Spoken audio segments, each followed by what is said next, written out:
Hi everybody, this is Francisco Gil-White for Management of Reality and בערוץ in this joint programming that we're doing. And today I have the pleasure of welcoming to this series Alexander Pepkov, who is a geopolitical analyst commenting on various topics having to do with Israeli politics and the geopolitics of the Middle East. And he is often seen in the Uri Milstein podcast. So if you later want to hear more about Pepkov's views, you can do it. You can certainly find him there. Alexander, thank you very much for joining us. Thank you too for inviting me. And let's just get started with the first question. So I've been posing this question to several people now, and it is, given that Qatar is the sugar daddy of Hamas, right? They're not only of Hamas. Qatar has become a middleman. A middleman, and also, but also financier with their own money for international jihadism, anti-Semitic jihadism, right? They're funding various groups that are interested in the genocidal destruction of the Jewish state.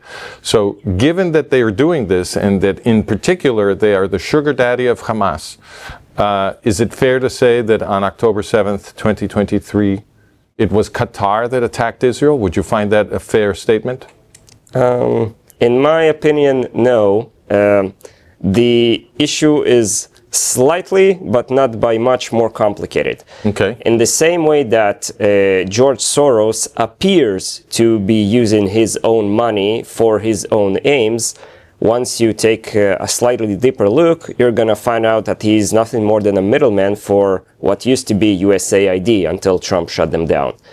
In a similar way, the Qatari government is not an independent actor, although they appear to be or try to appear to be, but actually they are just promoting the foreign policy of, it's hard to pinpoint who, but it's the Anglo-American establishment, let's call them that. And they are allowed to make a lot of money through specific deals, and their profit margin is ensured through OPEC, and then they are told to spend some of that money in specific pathways that are dictated by shadowy elements within the, let's call it, NATO framework. Interesting. So if I can try to translate what you're saying, correct me if you disagree.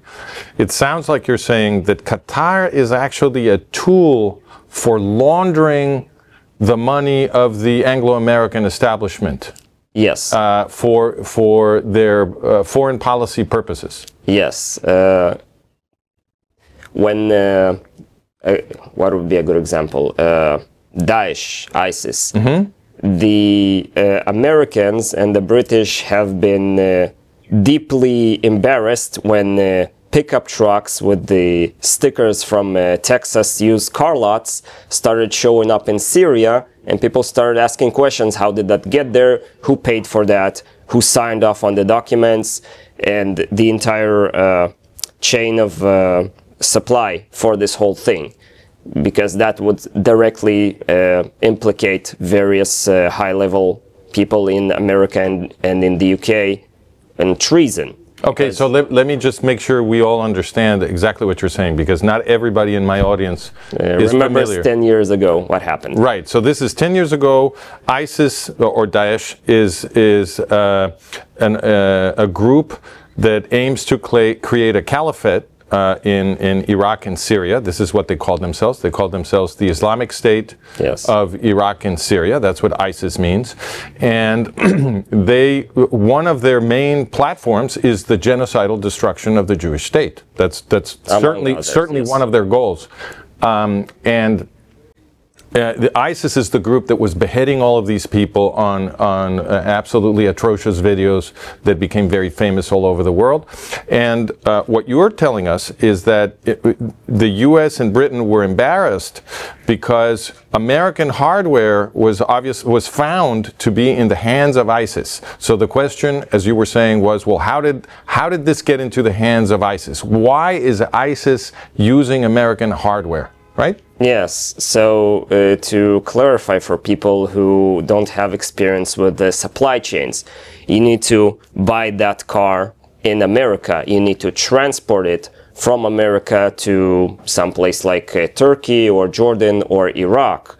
You're gonna need to move that from the port close to the border. You're gonna need that vehicle to cross the border, and throughout all that time you need to pay for fuel, for trucking, for employee expenses. So that's a lot of checks that somebody signed with taxpayer dollars. Also, that's you need crime. to, and you also need to clear several checkpoints by various functionaries and officials along the way who have to okay the passage of this hardware. Yeah, at some point it's gonna move from legal transport to illegal smuggling, but yes, there will be a lot of people along the way that need to be paid with taxpayer money to supply terrorist organizations with weapons of war. Which taxpayers are you referring to?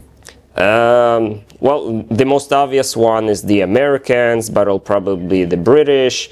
You have EU involvement, a lot of elements.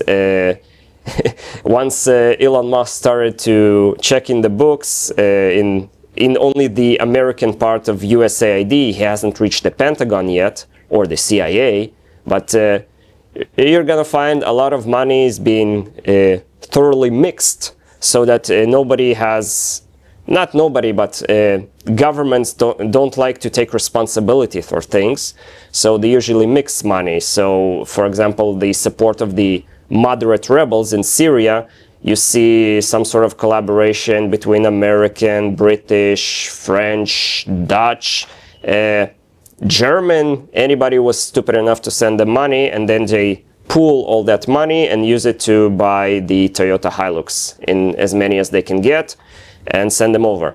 Okay, but it's worse than just cars, right? Because I have an investigation that I will send you later on the origin of ISIS. And what we've documented is that the ISIS actually came out of the U.S. military prison system in Iraq.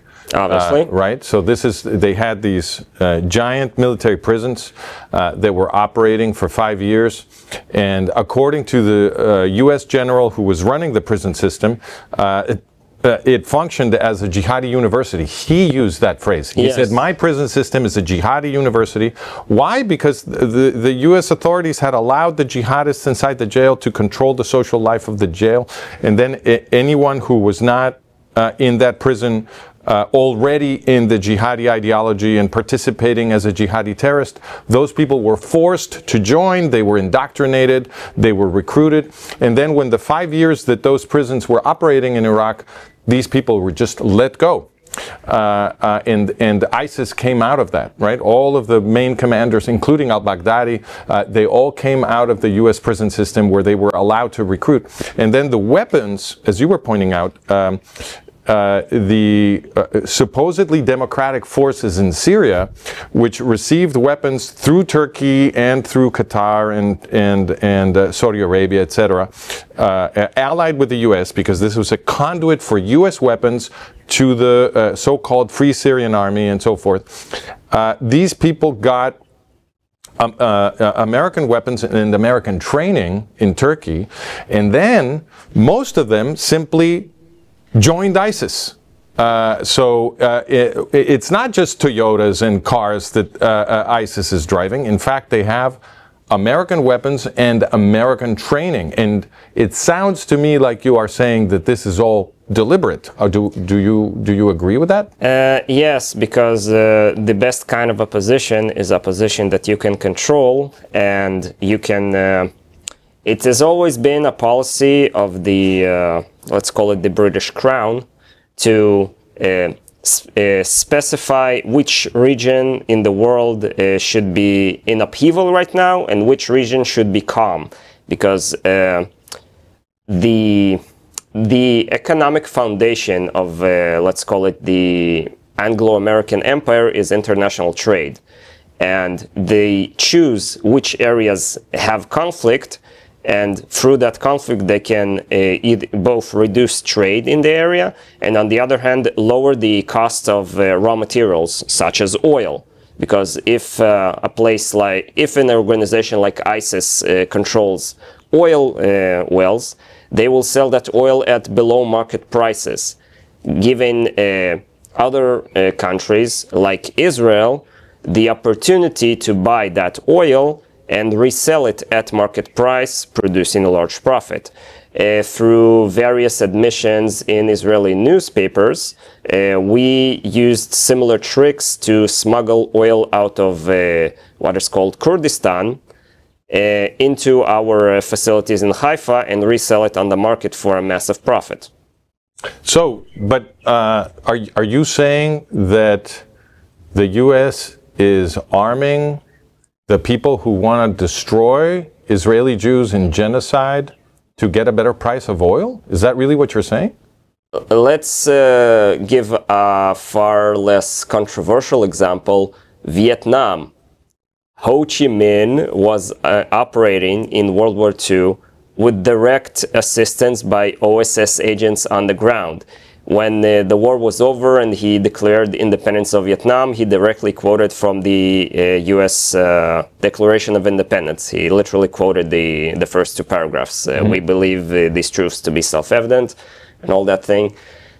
And later, he was turned from somebody who worked for the American intelligence network into the alleged greatest enemy that the U.S. spent untold trillions and tens of thousands of lives to fight him. Okay. When all he asked was basic diplomatic relations. So they created an enemy and then used him to fulfill their economic goals of empowering the military-industrial complex. In a similar fashion, the United States, what I think happened, created ISIS to then fight against ISIS, to then build several military air bases within northern Syria or in the border region between Jordan, Syria, and Iraq. They could not have had that real estate unless there was an international call for an intervention within Syria and a group that they appear to have legitimacy to fight against with boots on the ground. So they wanted, the initial objective, I think, of the Americans was, we want to have military air bases in northern Syria. How do we create them? We create the most awful terror group that we can. We arm them to take over that territory, and then we arm opposition to them to take back that territory. And it stays in internationally unrecognized hands, and within that gray area, we can build our air base. That's the four-step plan. Within a model like this, how do you explain the attack of October 7th, 2023? Because if your argument is, it seems to me, correct me if I'm wrong, but it seems to me that your argument there would be that there is some Machiavellian purpose, some Machiavellian goal that then the U.S. bosses would have for October 7th, because in Qatar we have what seems to be the most intimate ally of the U.S. bosses. They have their most important military base in Qatar, in all of the Middle East, North Africa, and Central Asia. It's the headquarters for Central Command, CENTCOM. It's the Al Udeid base in Qatar. Yes. And it seems to me that the presence of that base in Qatar is a shield for the Qatari bosses. In other words, the fact that the Americans have their CENTCOM's headquarters in Qatar means that nobody can attack Qatar, certainly not Israel. So in a sense, it seems fair to say that on October 7th, Qatar attacked Israel behind an American shield. And then that shield made it impossible for Israel to defend itself from its true enemy, from the biggest enemy, which is Qatar, which can, if Hamas is destroyed, Qatar can simply finance the creation of a new terrorist enemy. So what Israel would need to do, it seems to me, to really defend itself is attack Qatar. But it can't do that because there's an American base there. So it seems to me that one interpretation here is that Israel got attacked by the U.S. on October 7th, 2023. And so, according to your model, what would be the goal of the American bosses in attacking Israel via Qatar and Hamas? Guessing goals is slightly more difficult because we are dealing on several levels with people who are, the word irrational is incorrect. I would say that they are religious, and their religion is hard to understand. But who are we talking about right now? The people who told Qatar to finance Hamas. Okay. So you, in your model, those would be people in the American power structure? Yes. Okay. In the international power structure, to be more precise. Which is dominated by the U.S. bosses, yes. isn't it? The U.S. is more of the main financial source, but it's not the main ideological source, let's call it that way. Okay. The reasoning behind the October 7th attack, you need to separate two scenarios. One is that you believe the version that they were planning on Hamas performing a limited attack, which got out of control by popular support in Gaza to expand the attack into unplanned phases, and the other that they planned a much more serious blow to Israel that was foiled by local forces. Which one do you prefer? I think that they were planning on the limited attack based on plans that were leaked. Not that I trust the leakers of these plans, but Hamas, even the limited military operation that they were planning, they failed to execute. They did not have the, let's call it, military skill to execute a complex maneuver. Okay. Had they managed that, Israel would have been in far more serious trouble if they took over Hatzerim air base or managed to hold hostage 10,000 people instead of a few hundred. That would have been a far more serious scenario, and Hamas was foiled. Now, the question, who wanted that, you can approach it from several angles. The obvious one would be the leftists who wanted to force Israel into concessions of some sort, whether it's a two-state solution, a three-state solution, or just weakening Israel and forcing an economic crisis or mass immigration or something. The deeper level is that maybe they were interested in Israel over-retaliating and doing what Trump proposed a few weeks ago of completely conquering Gaza, expelling the jihadi supporters out of it, and resettling it as a Jewish settlement, and finally closing the Gaza issue. You could have a further interest of somebody who was interested in destabilizing all of the Sinai, because outside of the lights of media cameras and international attention, in the last 10-15 years, the insurgency against the Egyptian army in the Sinai was far more severe than the battles between the US Army and the Taliban ever was. They have more casualties, they use more hardware, but because it's in the middle of the desert and nobody filmed it, then both sides pretend it didn't happen.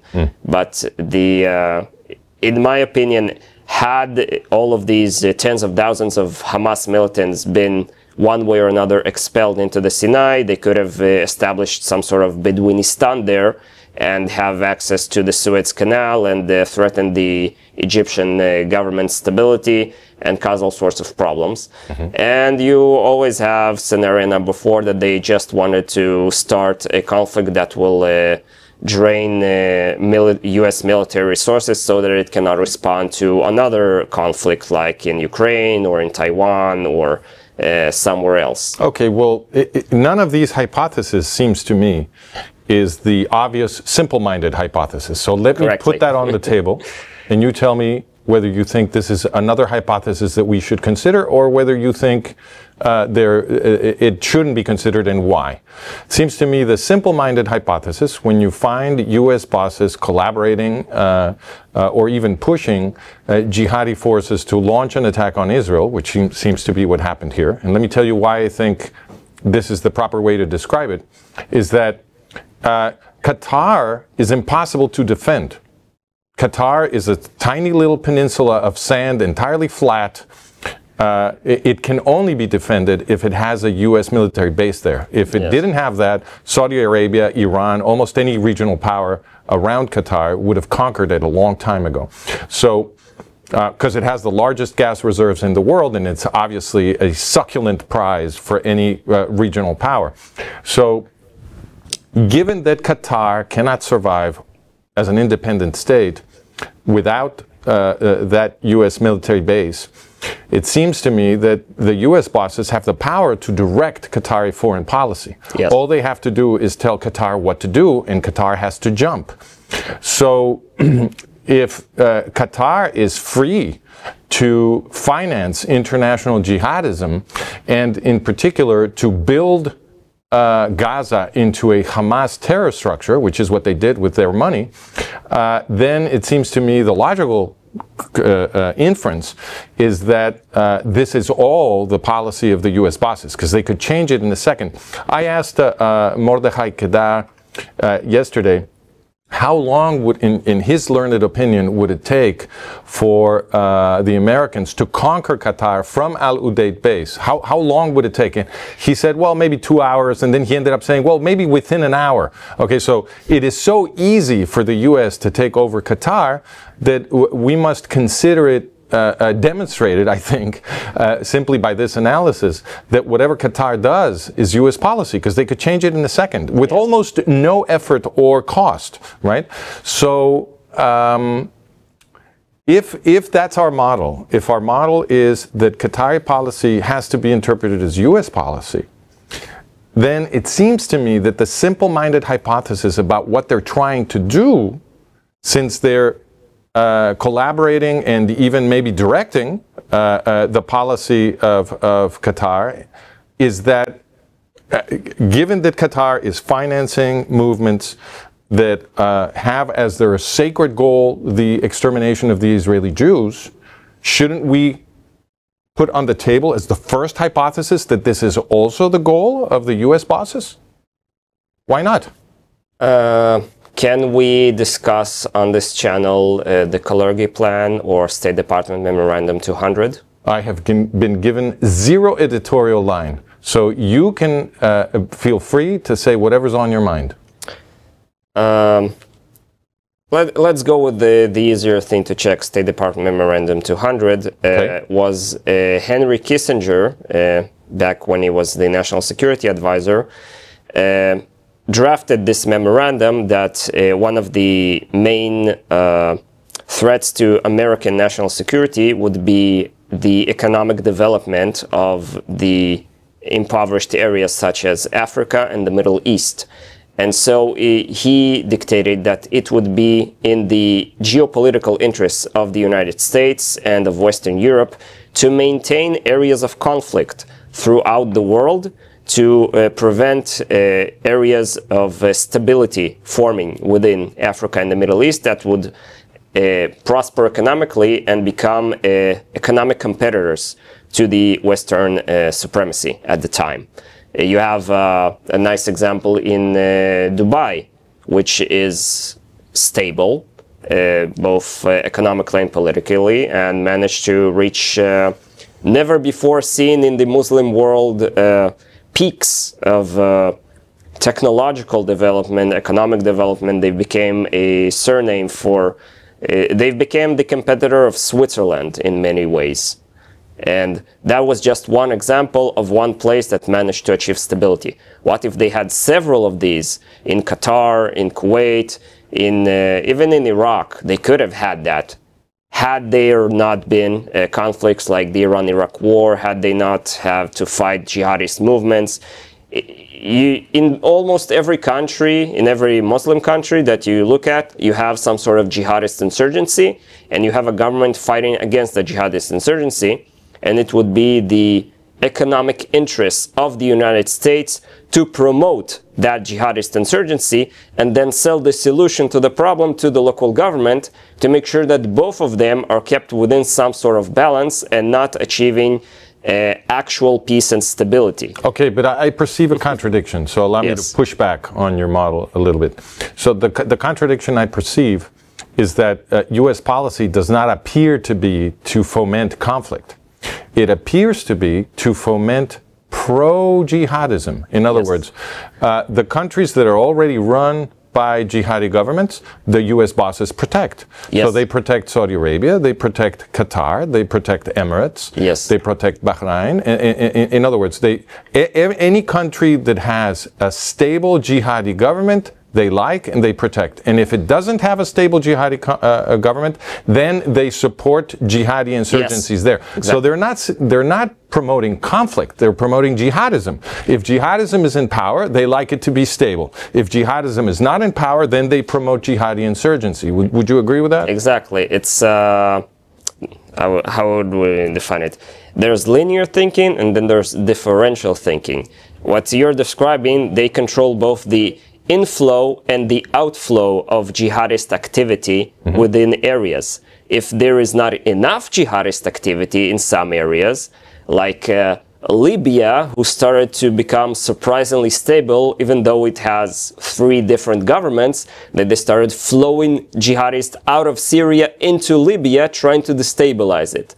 And if you have a place that is already destabilized, like Syria or now Sudan, then they make outflows of the jihadists into other areas.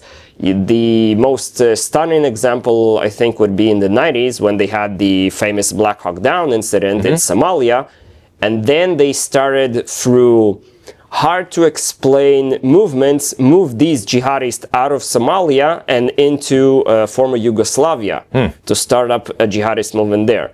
So you're still talking about the U.S. bosses? I'm talking about the people who make foreign policy choices in the United States. That's who I mean.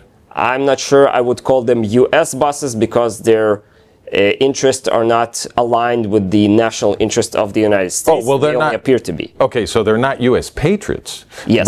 But they are the bosses. They make the state level decisions, so they're the bosses. Okay. So these, it seems to me like you agree with me then that what is consistent in U.S. foreign policy is not the creation of conflict or the sabotaging of economic development in the Middle East, because they're very happy for stable jihadi states to become rich. They've protected the wealth production in Saudi Arabia and in Qatar and in Emirates, in Kuwait.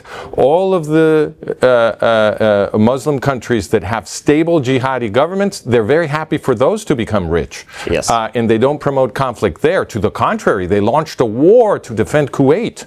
Right? So not Kuwait, but the Kuwaiti ruling elite, right? The Kuwaiti regime. So it seems to me that what is consistent is not this Kissinger memorandum. It's not, what they do is not consistent with the Kissinger memorandum. They're not destabilizing everybody or preventing everybody from becoming rich in the Middle East.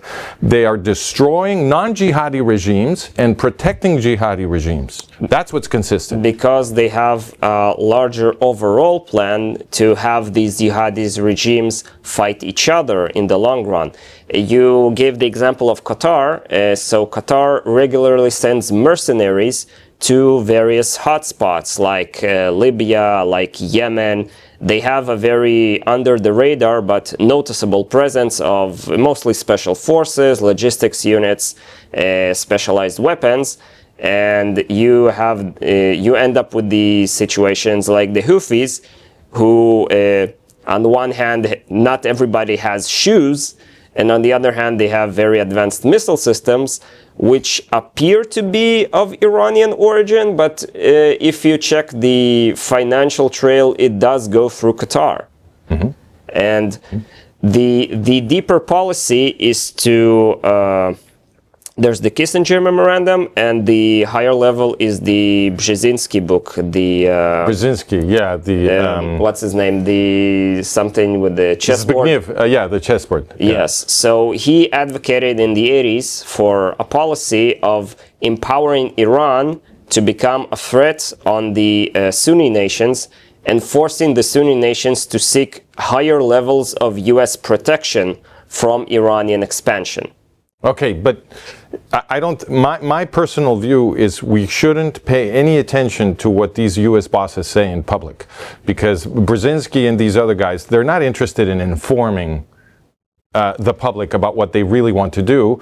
I think when they speak in public, what they're doing is they're trying to produce a political effect.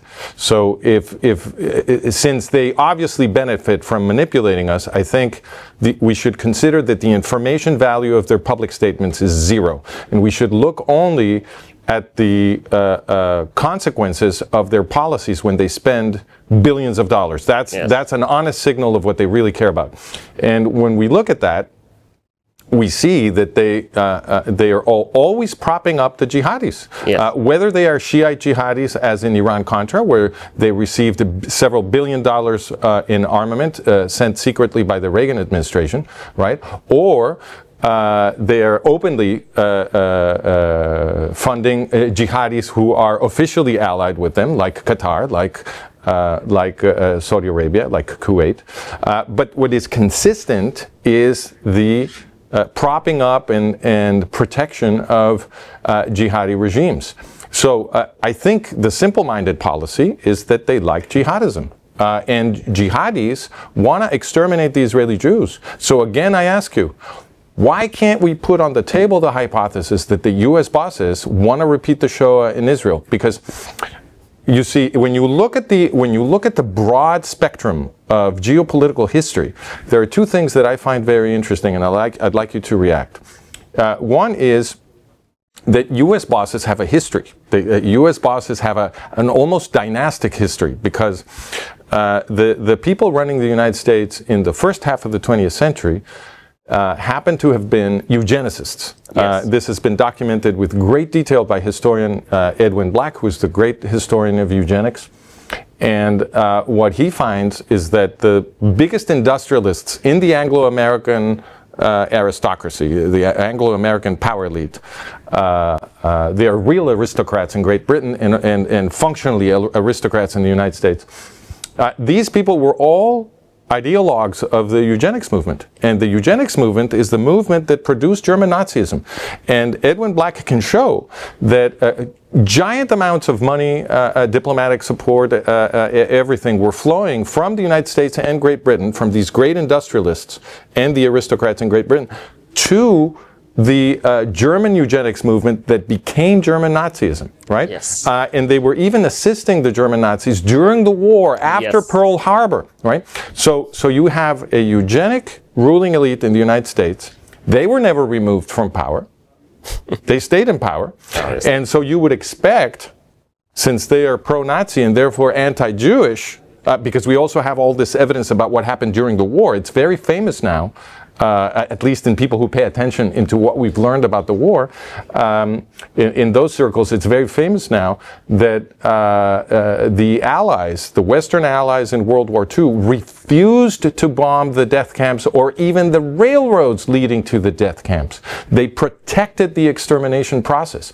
So, given that those people were not removed from power, and given that they returned the Nazis to power in Germany, this is also relatively famous for some of us. It's the historian Christopher Simpson documented that after World War II, the CIA was created by absorbing tens of thousands of Nazi war criminals that formed part of Reinhard Gehlen's organization. The Odessa Network. Yes. No. The Odessa Network was one of the sections that was responsible for the more international levels. Exactly. By the way, this channel should invest some resources in making a show on the amount of Nazis that were sent as delegates to Iran in the 50s to prop up their industry, and how these industries became the Iranian military industry of today. You would find quite a lot of names there. Very interesting. And who sent those Nazis to Iran?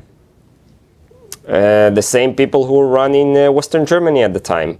Okay. The Allies. Exactly.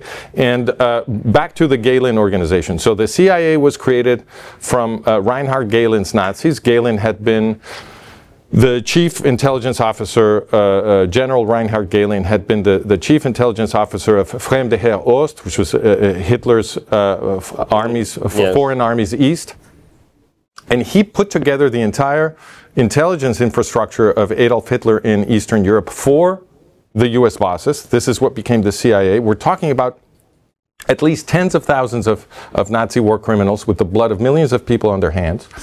And in 1956, this is all public now. In 1956, the CIA told the West German government that the Gehlen org and Reinhard Gehlen himself were now going to become the Bundesnachrichtendienst, the BND, I can't pronounce it, I'm sorry, the BND, which is West Germany's equivalent of the CIA, right? So they returned the Nazis to clandestine power in Germany. All right, so all of this is evidence that the same eugenicists running the US before the war were the eugenicists running the US after the war.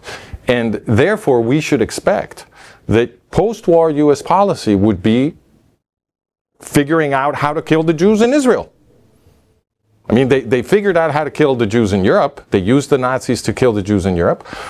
You should expect them in the post-war to be finding ways to kill the Jews in Israel, and once again to make it seem as though they had nothing to do with it. And the stuff that we've been summarizing, you and I, the entire slant of U.S. policy in the Middle East and more generally seems to be to support jihadism in any of its forms. If they're already in power, to protect them. If they're not in power, to support them so they can destabilize regimes and take them over. They're intimately allied with Qatar, which is the biggest financier of jihadi terrorism.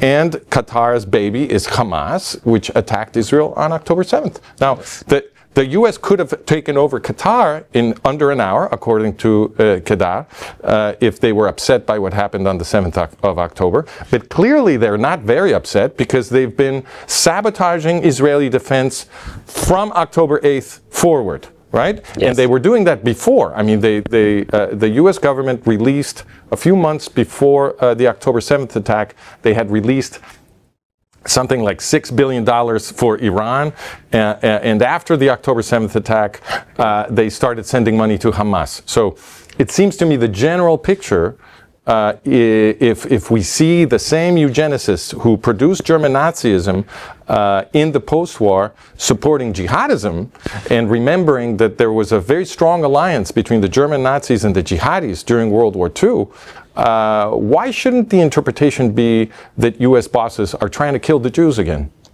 It is both correct and immaterial because let's go back to the other point I asked if you want to mention, the Kalergi plan. It is unfathomable for people who have not researched the issue, but the main supporters of communism are the billionaires, because when you have some sort of economic system that is based on actual money, you have a chance to lose it. But if the only parameter of whether or not you have property is your standing within the one political party, you can never run out of money. You can always be on the what we have in Israel called budgetary pensions. And when you're a billionaire and you own assets, the state owns the assets, and you ensure through your power within the party that you keep control of them through the political establishment.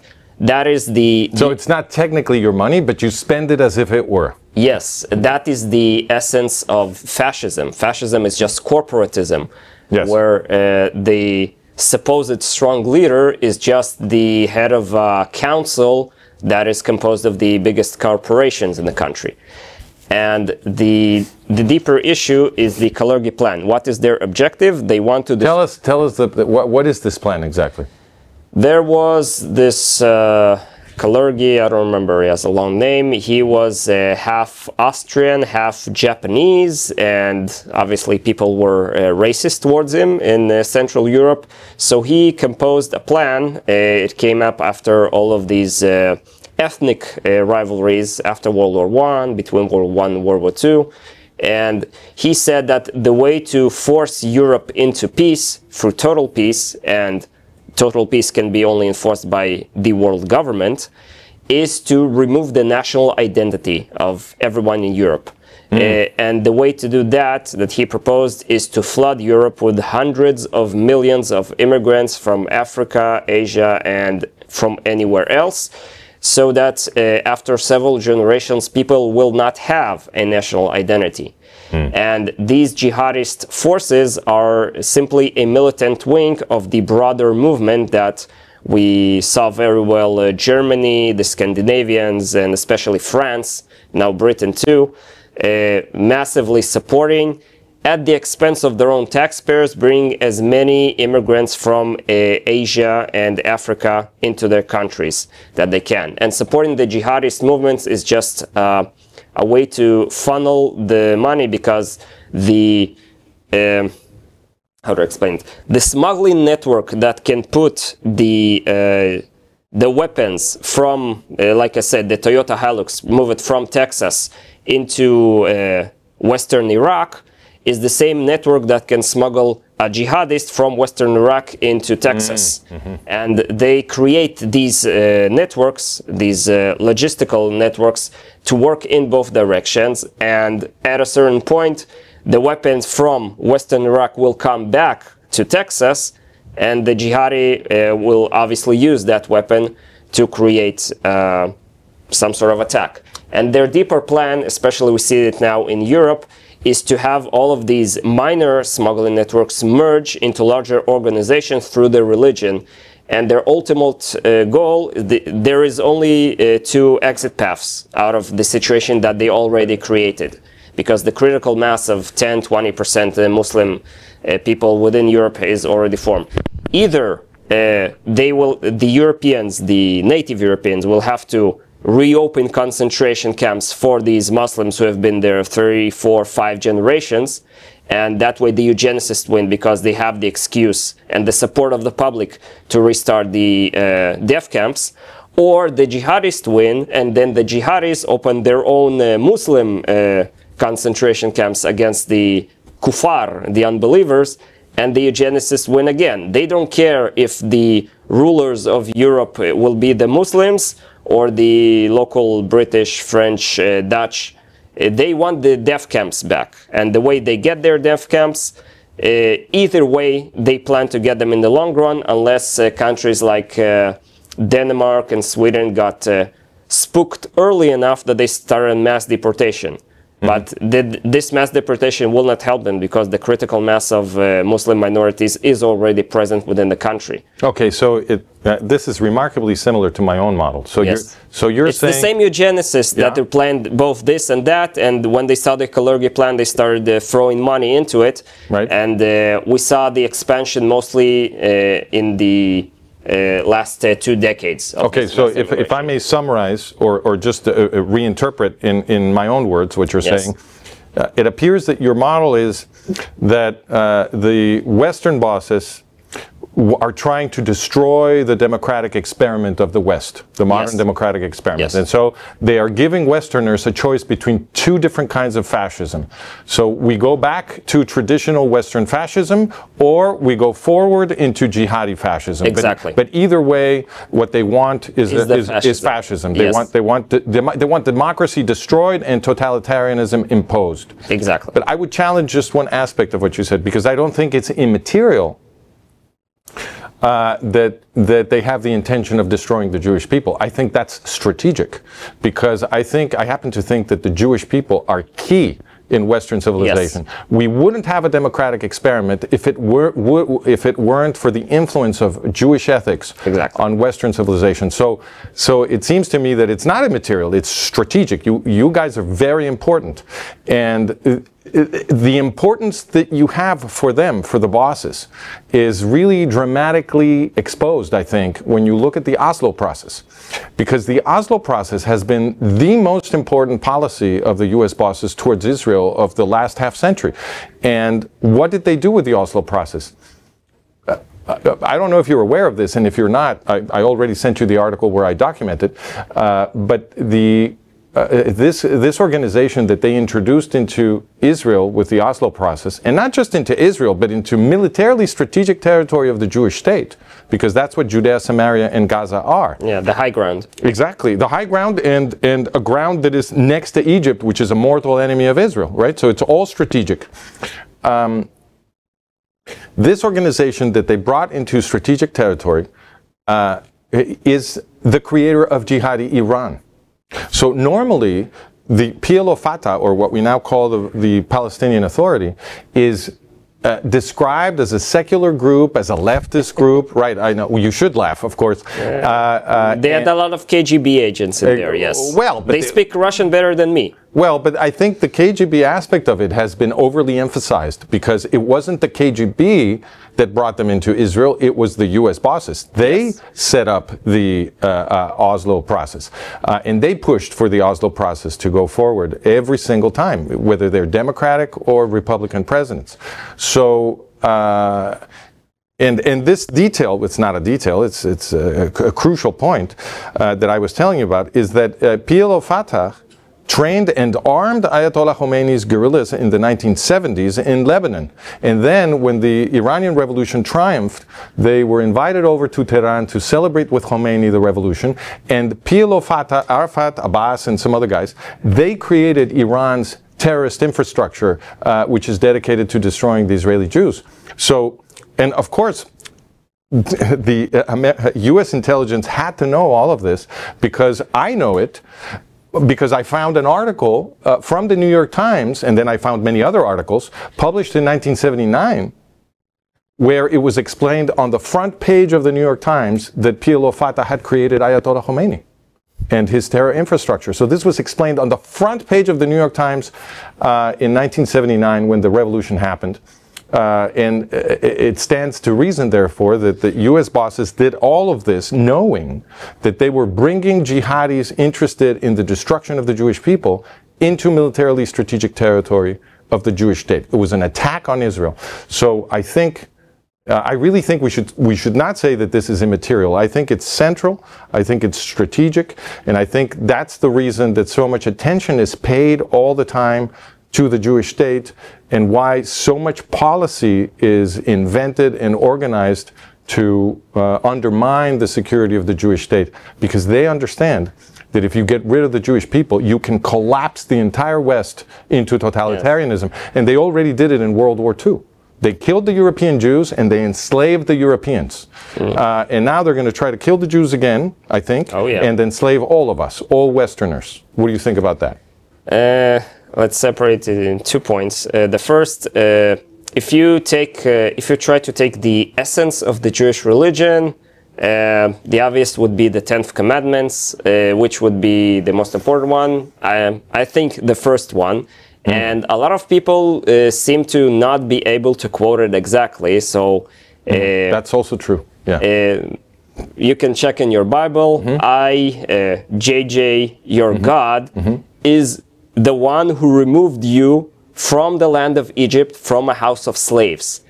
So what does it mean? Egypt, until the stupid communists built that giant dam that blocked the Nile, was the most fertile place on the planet. It was the easiest place to live in, to grow food, to have a family, all that. But it was a house of slaves. And God chose for you, for the Jewish person, to remove you out of there. So we often have this balance between liberty and safety. God chose for us to prefer liberty over safety. And that runs against the totalitarian model, because they always sell you the safety. That's what all the dictators promise. And you know, the safest place to be is inside a prison cell. Right. So one way to say this is that the totalitarian strategy is always to produce danger. Yes. They produce danger so that you will run to them for safety. Yes. And the recipe for safety is they take all of your freedoms away. Yes. Right? So they create the danger so that they can take your rights and your freedoms away. Yes. And the reason that I've been saying this all the time, I think we're in very close agreement, you and I, because what I've been saying for a long time is exactly what you said. The Jewish civilization was born in a slave revolt. Jewish law was born in a slave revolt. And what we Westerners have learned over the centuries from the Jewish people is how to fight for freedom. Yes. How to fight for our individual rights and to liberate ourselves from oppressive government. So I think the totalitarians of other centuries and the totalitarians of this century have always understood that if they want to enslave all of us, all Westerners, they have to start by destroying the Jewish people. Yes, because the Jewish people usually are the ones that lead opposition to enslavement and lead human rights. And I think the big conflict that we have with the West right now, that when they see these groups that advocate for equal rights or liberty or some sort, they always seem to have Jews within their leadership structure.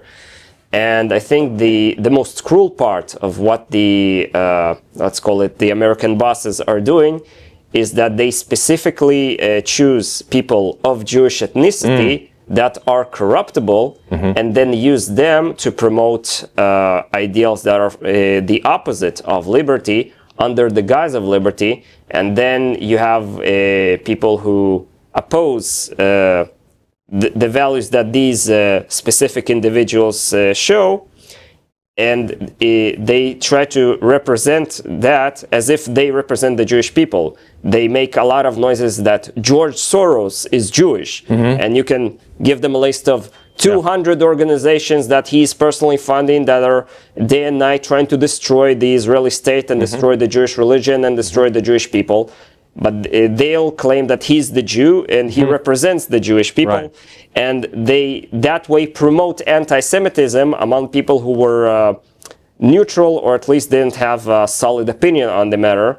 And they show him a creature like George Soros or, I don't know, Rosa Luxemburg as a representative of the Jewish people instead of being a complete fringe creature. Alexander, I have to close the show. I'm being told that we're running out of time. This has been very interesting. I hope it's the first conversation of many. I want to ask you one last question, simple yes or no answer. And then we can discuss this more in a future encounter. Would it be fair to consider that some of those corruptible Jewish leaders are among the Israeli bosses, yes or no? Very much yes. Thank you. Okay, so we will do this again soon. Thank you very much for joining us, Alexander. This is Francisco Gil-White for Management of Reality and Arutz Tov in our joint program series. I hope to see you all again. And in the meantime, if you want to look at our content, you can find it at managementofreality.com or franciscogilwhite.com. Both addresses take you to the same place, and you will find all kinds of content there, from videos, articles, books, and so forth, not only focused on the situation in Israel, but on the larger geopolitical situation and the crisis of the West. Thank you very much.